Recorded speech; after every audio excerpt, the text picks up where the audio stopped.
बिस्मिल्लाहिर्रहमानिर्रहीम। अस्सलाम वालेकुम माय यूट्यूब फैमिली। उम्मीद है आप सब ठीक होंगे, मज़े में होंगे और अपने अपने घरों में खुश और आबाद होंगे। Welcome back to my YouTube channel Bia Malik vlog and welcome back to brand new vlog. और आज के व्लॉग जो है वो बहुत ज़्यादा इंटरेस्टिंग है, तो क्योंकि मैं आज छोटा सा मिनी ट्रिप है जो मैं कर रही हूँ अपनी फैमिली के साथ, और अच्छा लग रहा है बहुत देर बाद बाहर निकल कर।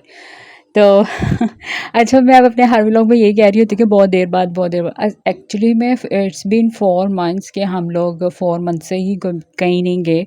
तो ये होता है कि जब भी बाहर निकलते हैं तो अच्छा लगता है, रिफ़्रेश होते हैं। और इसलिए अच्छा लगता है बिकॉज़ वो एक टफ़ हमारी जो ये जर्नी है बहुत ज़्यादा मुश्किल रही है, और इसमें जो भी हम लोगों ने बियर किया वो अकेले किया। तो इस वजह से जब भी हम बाहर निकलते हैं हमें इतना अच्छा लगता है और हम अल्लाह का इतना शुक्र अदा करते हैं कि अल्लाह ताला हमें आपने फिर से ये मौका दिया ज़िंदगी को फिर से जीने का।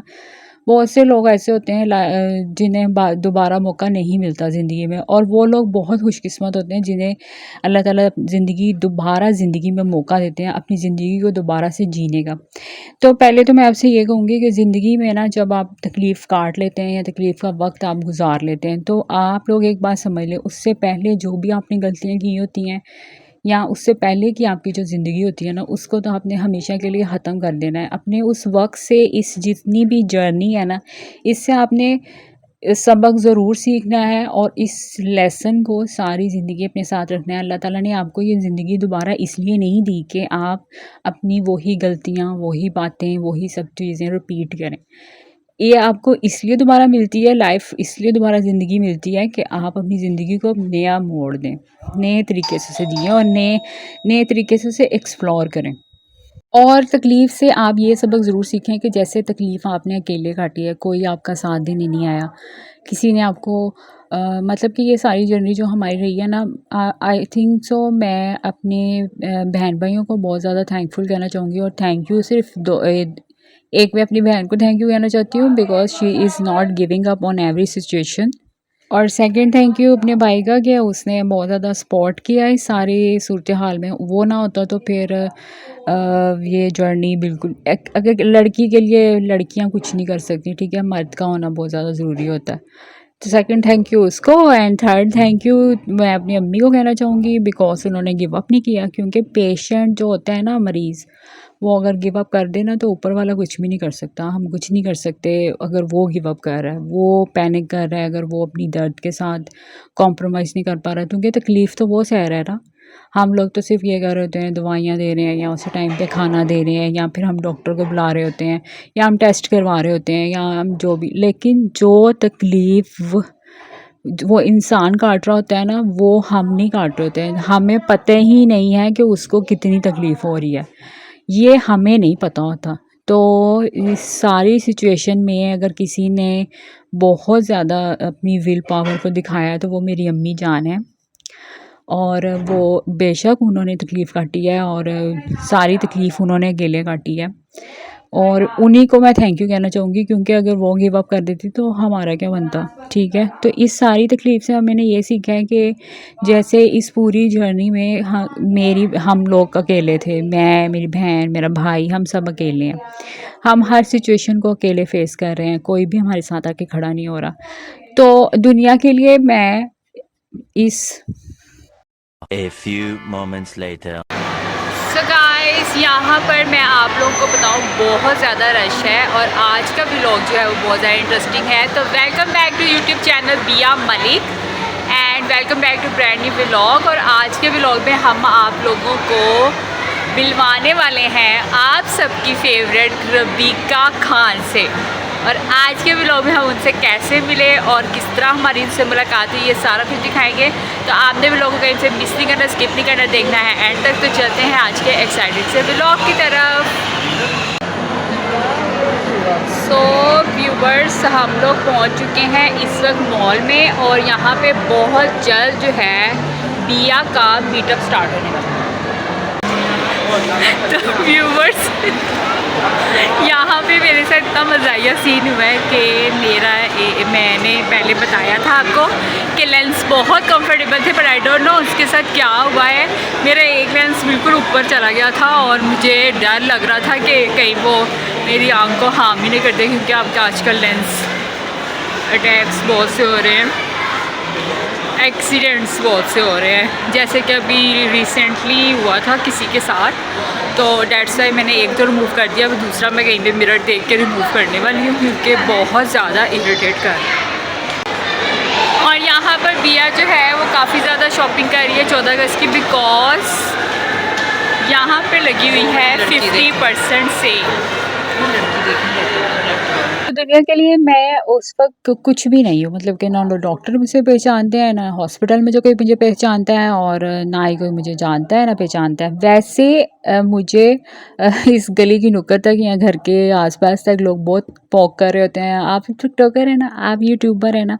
तो शायद मैं उन दिनों में भी इस गली के नुक्कड़ में और या इस मोहल्ले में यूट्यूबर टिकटॉकर ज़रूर थी, लेकिन फिर भी मैं इन्हीं रास्तों से गुजर के जाती थी हॉस्पिटल में, रात में भी दिन में भी, आधी रात को भी, और ये सब लोग सिर्फ खड़े होकर तमाशा देख रहे थे। मतलब कि इट मीन्स कि जब मैं उदास और जब मैं तकलीफ़ से गुजर रही हूँ और जब मैं पेन काट रही हूँ, तब किसी ने आगे होकर ये नहीं कहा कि ठीक है आपकी कोई हेल्प कोई ज़रूरत है आपको, ब्लड की, मेडिसिन्स की, या आना जाना, या किसी एक दिन का कोई खाना ही पका के दे देता।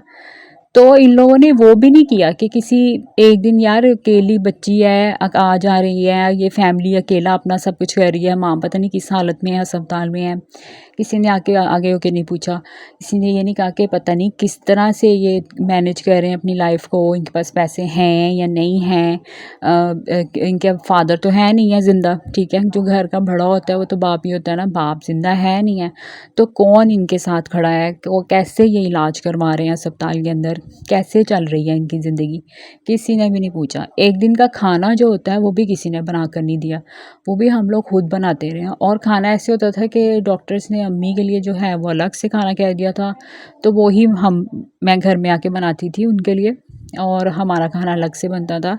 चूँकि फिर ब्लड डोनेशन भी हमने करती थी अपनी खुद की, और हम वीक भी बहुत ज़्यादा हो गए थे फिज़िकली, तो फिर वो हेल्थ इश्यूज़ जो हैं उसको भी हम लोगों ने अकेले देखा। तो तब भी ये गली की नुक्कड़ और ये मोहल्ला सारा जो है ये जानता था कि मैं टिकटॉकर हूँ और यूट्यूबर हूँ, तब भी इनमें से कोई नहीं आगे हुआ। लेकिन आज जब मैं उस सारी जर्नी, सारी तकलीफ से बाहर निकल आई, तो ये लोग आके कहते थे आप टिकटॉकर है ना, आप यूट्यूबर है ना, सो व्हाट, इससे क्या होता है।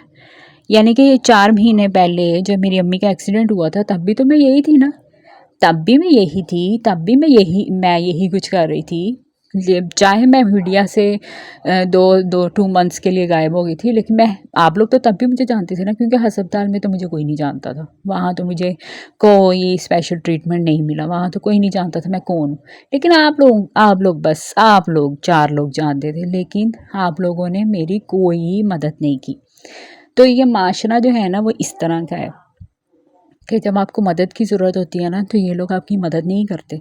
लेकिन जैसे ये देखते हैं ना कि आप मुस्कुरा रहे हैं, आप फिर से अपनी लाइफ की तरफ वापस आ रहे हैं, तो ये फिर से आपको पोक करना शुरू हो जाते हैं, नेगेटिव सेंस में आपको पोक करते हैं, आपको नहीं, माँ के साथ फिर से माइंड गेम्स खेलते हैं कि हाँ अच्छा ये कैसे दोबारा कैसे ठीक हो गई, ये नहीं होना चाहिए। तो अब आपको ये डिसाइड करना है कि either you take this world with you or either you take yourself with you, यानी कि अब आपको अपने लिए जीना है या इस सो कॉल्ड दुनिया के लिए जीना है जिसने आपका साथ ही नहीं दिया, उस सिचुएशन में आपका साथ नहीं दिया जिसमें शायद आपको खुद को भी कुछ हो सकता था।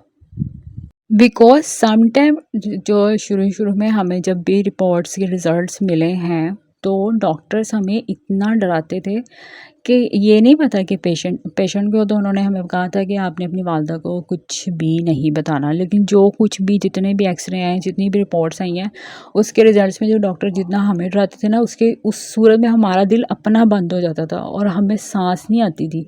यानी कि पेशेंट को कुछ हो ना हो, लेकिन डॉक्टर्स ये ज़रूर पूरी कोशिश करते थे कि ऊपर वाला बंदा ना बेहोश हो जाए। और ऐसा होता भी था, क्योंकि फ़ातिमा हॉस्पिटल में 2 से 3 दफ़ा बेहोश भी हो गई थी, क्योंकि उसका दिल बहुत छोटा है। वो ना वो आप कह सकते हैं कि वो इमोशनल बहुत है ना, तो वो इतनी जल्दी नहीं चीज़ों को हैंडल कर पाती। तो वो जब भी उसे बैड न्यूज़ मिलती थी, तो वो पैनिक कर जाती थी और वो सबसे पहले हमारी फैमिली में सबसे पहले वो बेहोश हो जाती थी। तो हमें ये होता था कि हम अब अम्मी को संभाल लें या उसको संभाल लें, उसके साथ ऐसे होता था। बट फिर भी वो बहुत, फिर उसको हमने समझाया, फिर वो स्ट्रॉन्ग भी काफ़ी रही, लेकिन वो सबसे ज़्यादा ना इस मामले में इमोशनली वो वीक है, लेकिन फिर भी उसने बहुत स्ट्रांगली होके ये सारे जो है प्रोसेस को हैंडल किया। बट ये है कि शुरू में वो बेचारी तो 3 दिन के लिए वो पैनिक अटैक में उसको हो गया था और वो एक अलग ही जोन में चली गई थी और हमें लगा था कि हमारे साथ पता नहीं अब क्या होगा, कि हम इस दुनिया में पता नहीं हम कितनी तकलीफ़ काटेंगे। और सारी जर्नी में एक ही क्वेश्चन बार बार दिमाग में ज़रूर आता था, अल्लाह ताला हमारे साथ ऐसा क्यों हुआ, क्यों किया, हमने कभी किसी के साथ गलत नहीं किया, कभी किसी का बुरा नहीं चाहा, फिर भी हमारे साथ ऐसा क्यों हुआ। तो खैर ये तकलीफ़ जो है वो नसीब में लिखी थी, जो तकलीफ़ नसीब में लिखी होती है वो मिलकर रहती है और आपको हर हाल में अल्लाह पे भरोसा करना होता है। और तकलीफ़ काटने के बाद आप अपनी ज़िंदगी सिर्फ़ अपने लिए जिए, दूसरों के लिए नहीं। और ना ही उनकी बातों पे आप गौर करें, ना ही उनको साथ लेकर चलें। खुश रहें और लोगों को भी खुश रहने दें और ज़िंदगी को जितना जी सकते हैं जिएँ। अच्छा जी, अब मैं आपसे नए व्लॉग में मिलूँगी, मुझे दें इजाज़त, अल्लाह हाफ़िज़। यहाँ पे आ गए हैं, पहुँच गए हैं अपनी उसी लोकेशन पे जहाँ से हम स्टार्ट हुआ था हमारा सफ़र। तो मुझे पता नहीं क्यों वॉमिटिंग आ रही है, क्योंकि खाना खा के बस पे बैठ गई, तो मुझे पता नहीं क्यों वॉमिटिंग का इशू हो रहा है। खैर अपने व्लॉग को यहीं पे करते हैं एंड, और आपसे मिलेंगे अपनी नेक्स्ट वीडियो में। मुझे दें इजाज़त, तब तक के लिए बाय, अल्लाह हाफिज़, टेक केयर, बाय बाय।